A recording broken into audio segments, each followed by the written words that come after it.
Institucionet e sigurisë së Kosovës prezantuan sot projekt buxhetit për 2016. Prezantimi i projekt buxheteve u bë në Komisionin për Punë të Brendshme, Siguri dhe Mbikëqyrje të Forcës së Sigurisë së Kosovës. Edhe pse me projekt buxhetin e vitit të ardhshëm, për FSK-n janë planifikuar 50 milion euro, ose rritje prej 9%, sipas përfaqësuesit të kësaj force. Këto para nuk do të jenë të mjaftueshme nëse miratohet ligji për forcat e armatosura të Kosovës. Këtë e tha në mbledhjen e Komisionit sekretari i përgjithshëm i Ministrisë së FSK-s, Shkelzen Syla.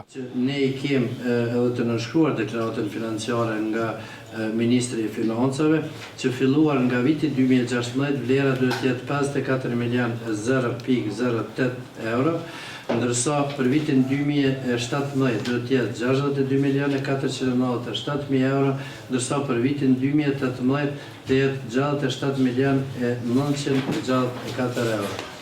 Me projekt buxhetin për 2016, më pak para për 5,59% do të ketë vitin që vjen Ministria e Punëve të Brendshme. Edhe kjo ministri e prezantoi buxhetin me shkurtime para Komisionit për Punë të Brendshme. Normalisht kërkesat e tona fillimisht kanë qenë shumë të larta për shkak edhe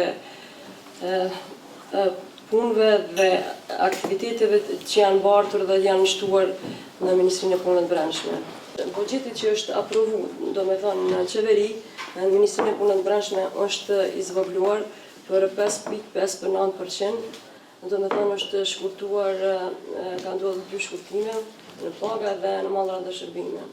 Ajo tregoi edhe buxhetin e aprovuar për Ministrinë e Punëve të Jashtme. Kështu që buxheti total I aprovuar për MPB-n është 109 milion e 123.253 euro, domethënë është ndërsa kërkesat shtesë, vlerësimet që kemi bërë me kërkesat shtesë, pas dëgjimeve buxhetore me MEF-in, janë 31 milion e 614.000 euro.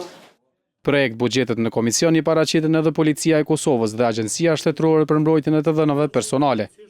Antarët e Komisionit për Punë të Brendshme thanë se do të shqyrtojnë kërkesat buxhetore të ministrive dhe institucioneve të sigurisë, ndërsa u zotuan se do të shikojnë mundësitë që nëse ka nevojë të kërkohet buxhet shtesë për disa institucione.